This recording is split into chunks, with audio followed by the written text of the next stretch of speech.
It is indeed the 28th day of August 2024. Good afternoon and welcome to KBC Lunchtime News. My name is Njue. Brian Muraru, who is my colleague on the bottom right of your screen, who is handling the sign language interpretation. And of course, a little bit later in business, we'll be talking about artificial intelligence and especially in smartphones. That's a discussion that you do not want to miss. Of course, for comments, suggestions of even where you are watching us from, we highly recommend you use our social media spaces. Now, straight to the news. The Controller of Budget, Margaret Nyakango, has dismissed a petition by Meru Senator Kathuri Muronge seeking to bar embattled Governor Kawira Mwangaza from withdrawing funds from the Meru County Revenue Fund. Nyakango says the High Court had applied brakes on the process of impeaching Mwangaza, giving her the legal authority to continue serving as governor and therefore sign an appropriation bill giving the county government powers to withdraw the money. Senator Muronge had written to the Controller of Budget to stop the authorization of withdrawal of funds after the Senate last week upheld Mwangaza's impeachment by the County Assembly on grounds of gross violation of the Constitution and abuse of office.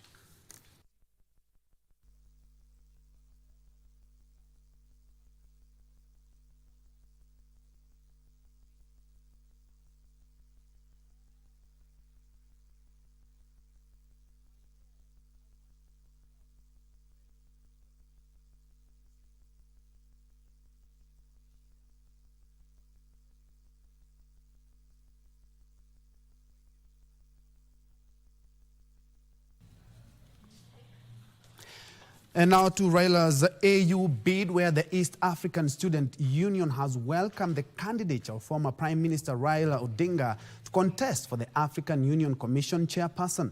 And in a statement, WASU expressed confidence in Raila's vast experience in global leadership, adding that he is the best fitting candidate for the continental post. WASU President Anthony Manyara urged all student bodies, youth organizations and lobby groups across the continent to show support for the former Prime Minister ahead of the elections in February of 2025. The winner of the polls will succeed Chad's Moussa Faki, who has served 2 terms.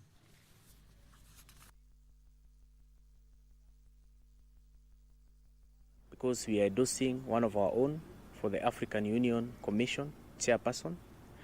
And I'm just from a meeting this afternoon.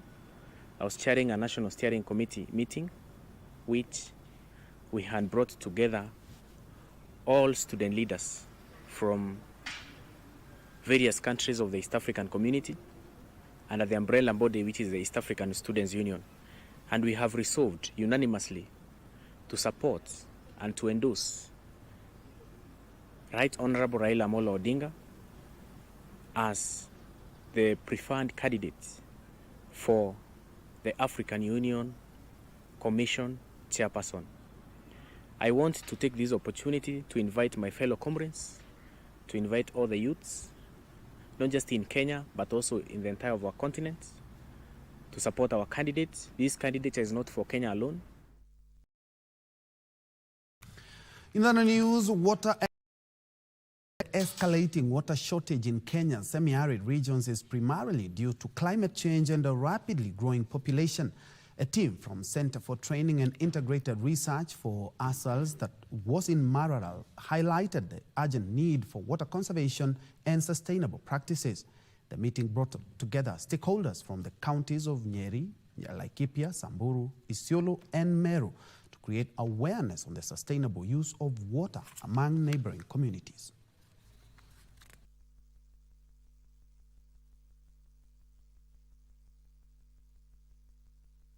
Change imekuja na mambo mingi. Population imechange, land use imechange, land ni the same, but population imeenda juu.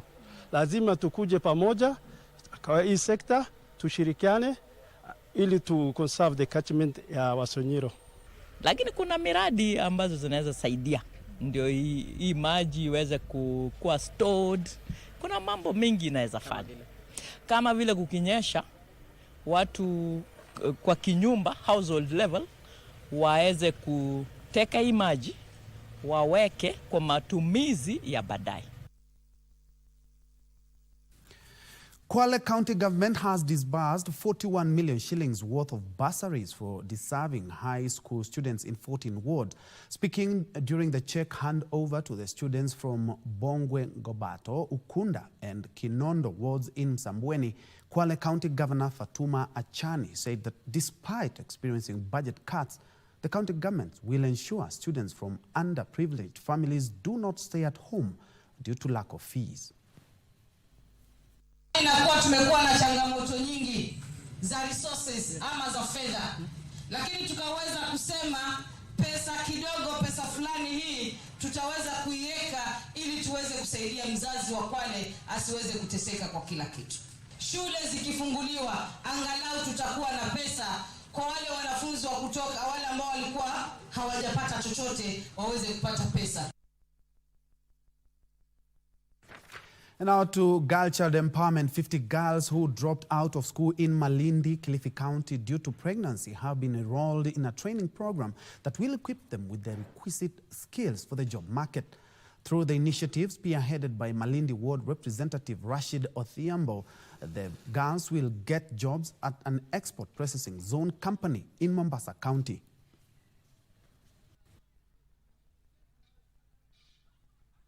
Itatupeleka a long way kwa sababu huku nje kuna changamoto nyingi sana. Mwanzo ukiwa huna kazi, we ni mzazi, unategemewa kila mahali wazee.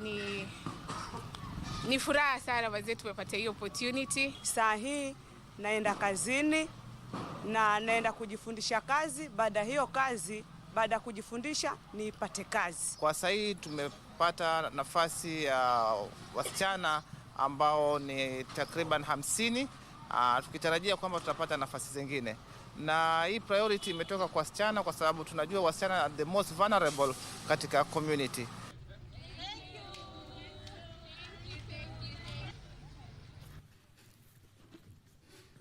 To Crime Watch now, armed gangsters on Tuesday raided a gold mining farm in Raila constituency in Siaya County and took off with equipment worth millions of shillings. The incident saw watchmen guarding the Armlight Resources Company Limited flee for their lives after the gangsters overpowered them after knocking down a section of the wall.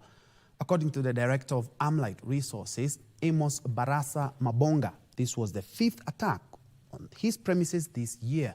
He lamented that in all the previous attacks, no action has been taken despite the suspect being identified.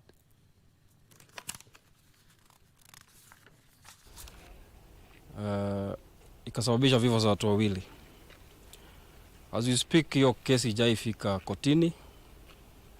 File iko bado kwa DPP. Na kwa sababu haijachukua any action, these people wameamua they can do whatever they want because hakuna mahali naweza upeleka. Ningeomba security on my property kwa sababu na wanalinda hapa.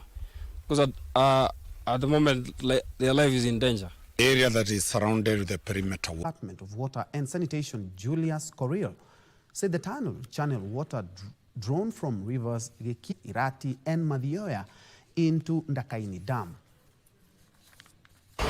The water to Nairobi, the rationing will now be reduced significantly because in the plan, Nairobi will take 120,000 cubic meters per day. We'll leave around 7,000 to Muranga, another 7,000 to Kiambu, and 7,000 to Machakos. That is Mavoko area up to Earth River. Our request also to our stakeholders, which is Nairobi Water. Once we deliver this water, they are the service providers. They are the people who will ensure that this water gets to the people. Let us partner so that we reduce the non-revenue water. We reduce water that is not getting to the people. Because even if we had 140 million cubic meters, and that water is not properly distributed, we will still not deal with the challenge that is there.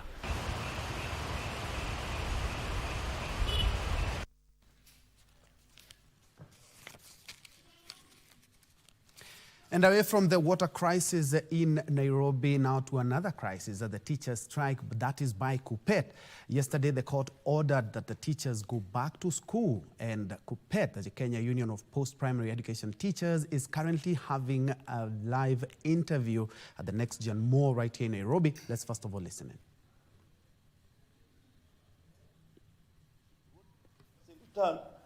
They are intimidating us with orders. Sawa, it is okay, but let us meet in court now. But this is what we have said. Strike continues. Strike continues. Strike continues. Strike continues. Strike continues. Power. Solidarity forever. Solidarity forever. Solidarity forever. For the union makes us strong. Power. We shall not. We shall.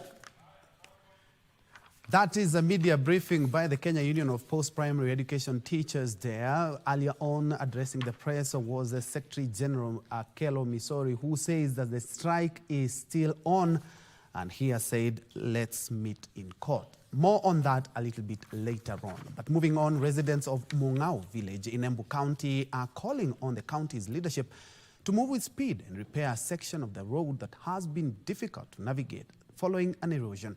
The state of the road has seen farmers in car losses, while pregnant mothers are avoiding the route for fear of injuries. They now want speedy interventions to avert any further losses.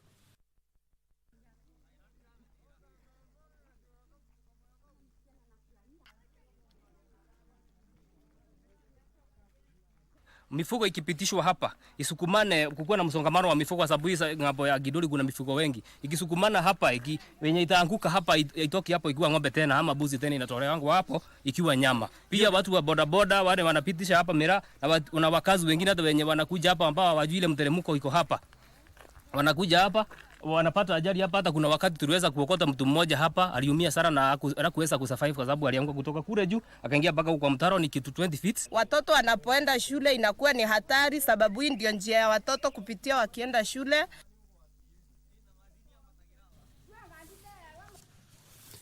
Elsewhere, youth in Marsabit County have cited poor mobile network, poor internet connectivity and lack of electricity as the main stumbling block in venturing into online job markets.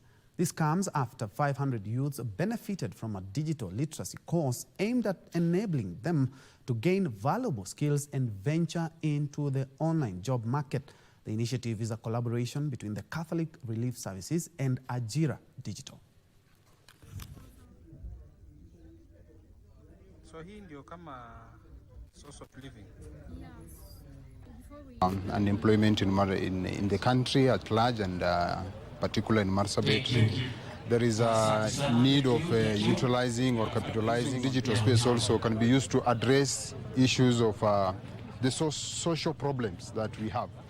From the GBV, how can we then use this digital space to report without necessarily going to maybe to the authorities? Our biggest challenge is internet connectivity, especially when we are doing it virtually. Some youths are not able to join because every now and then, because of poor internet connectivity, it keeps throwing them out from the meeting. This event, changes the narrative and, bridges the gap in terms of bringing together different communities who have been warring for very many years.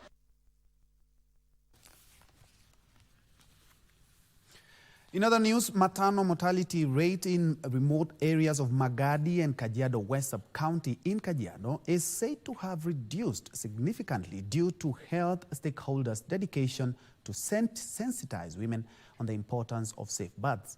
According to Magadi Hospital Medical Superintendent Dr. Raymond Biria, the hospital has recorded more hospital births compared to the past years.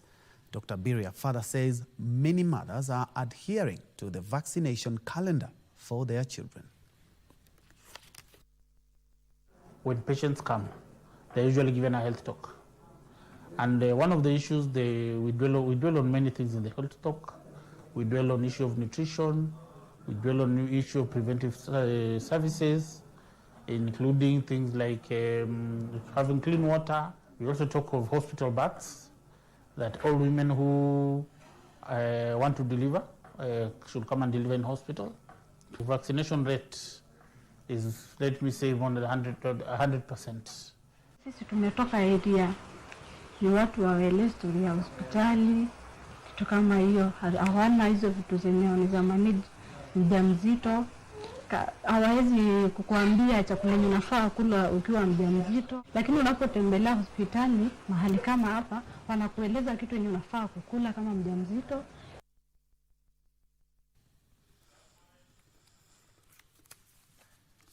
And back to county number 14, over 700 families are facing imminent evacuation in Kavengero, village Evurore, ward in Embu County, following a land tussle that dates back to 1972. The families claim to have been sidelined, contrary to the initial agreement by clan members to subdivide the 300-acre piece of land.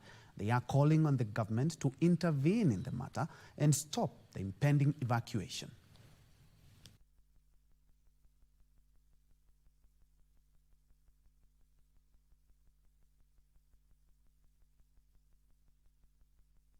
Semekana Mwirega ndio itagaa, na sasa watu wakaungana Mwirega hii na Mwirega hii ingine. Sasa wakaanjilia kuona wale watu wameishi hapa sio wale wanaweza kuandikiwa hiyo mazaba, wale wanatoa pesa kwa Mwirega mingi ndio wataandikiwa. Tunateswa sana na wenye wanakunja kunyakua samba huku mahali ambapo tumesaliwa tukiwa wandogo na tumekulia huku. Tumepata mpaka watoto wetu.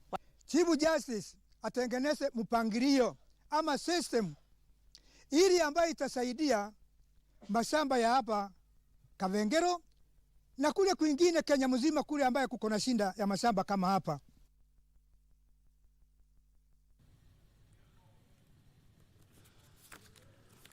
And away from that, the Sikh community spiritual leader Baba Ji has championed for peace in the country and globally, terming it as paramount and a necessity.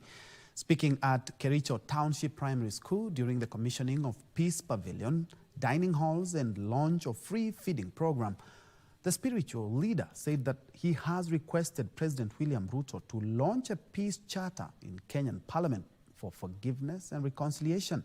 Kenya is ranked at position 122 out of 193 countries, according to the United Nations in Global Peace Index. Religion is a part of learning to live in harmony with the divine presence, with God as the source of all wisdom and goodness. In the Dharmic traditions, we call this the path of Dharma. It guides us to live in a state of grace and dignity as human beings, empowered with divine wisdom and virtue, and conscious of our kinship with each other as part of a diverse and interdependent creation.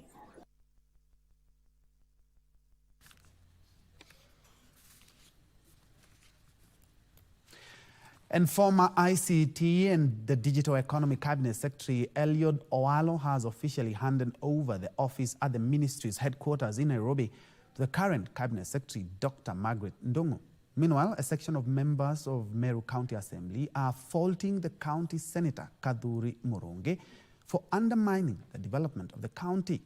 Tyrio Malco with this and more in our county news roundup. The former ICT and Digital Economy CS Eliud Owalo handed over the ministry's roadmap that will guide the ministry for the next 5 years, the performance contract which specifies the commitments of the ministry with clear performance indicators, and also a handover report which gives a status update on the achievements of the ministry for the past 2 years. Meanwhile, a section of Meru MCS are faulting the county senator Kaduri Murungi for undermining the development of the county.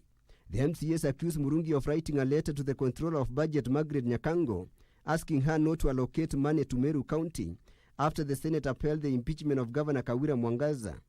And leaders in Migori County are hopeful that President William Ruto's 4-day visit of the Nyanza region beginning on Wednesday will mark the end of the decade-long ethnic clashes along the borders of Migori and Narok counties. We want to appeal to His Excellency to help us stop the unnecessary, the unwanted killing of people along our border with Narok. And the county government of Homa Bay is facing allegations of illegally acquiring 532 acres of ancestral land from the Kakdimu community in Karachuonyo constituency. The land is slated for development as part of the Riwa Special Economic Zone. The community leaders are demanding an immediate cessation of all activities related to the land until a fair solution is achieved. If there was interest in placing the national park in that particular place, then they could have done public participation. It is our source of livelihood. Finally, Diamond Trust Bank has become an official signatory of the UN Principles for Responsible Banking, which is a single framework for a sustainable banking industry developed through a collaboration between banks worldwide and the United Nations Environmental Programme Finance Initiative. FI brings on the table for DTB is they bring expertise on the table, they have global network, resources, which I believe we can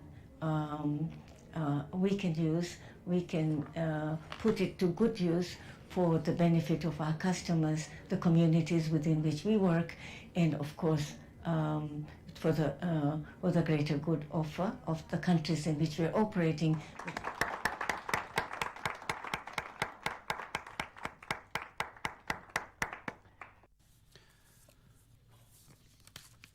Let's switch gears to matters climate change, where a lobby group on climate change dubbed the Africa Faith Actors Network for Climate Justice has challenged faith-based organizations to be serious champions for accountability on matters climate from the political class. The faith actors, who are also environment stewards, emphasize the need to incorporate women and youth in matters climate change by tapping into their creative and innovative skills in solving climate issues.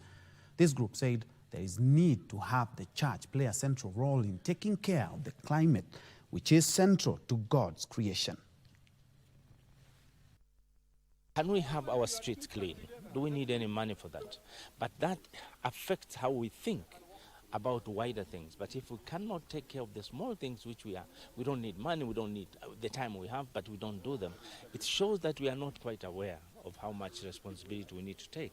When utilizing it, we have to be very judicious in utilizing the land, not to destroy it. These very important scriptural texts, they have a lot to help us to understand what it means to deal with issues of climate change. In my country, we have gone to teach the women that they should not cut trees.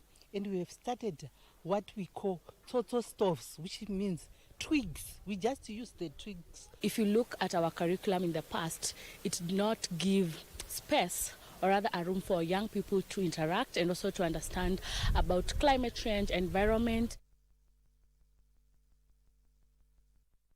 And the government has embarked on compensating the project-affected persons at the PAPS in Mwache multipurpose dam project in Kwale County in a bid to hasten the construction of the dam. Speaking after a meeting with residents in Kinango constituency, Kwale County, the Cabinet Secretary for Water, Sanitation and Irrigation, Eric Moga, revealed that the National Treasury has received $500 million shillings towards compensating affected persons. The construction of Mwache Dam in Kwale County projected to end in 2027 and aims at supplying next 20 budget year 2025-2026. And owing to the fact that the project has also affected learning in 3 schools in the area,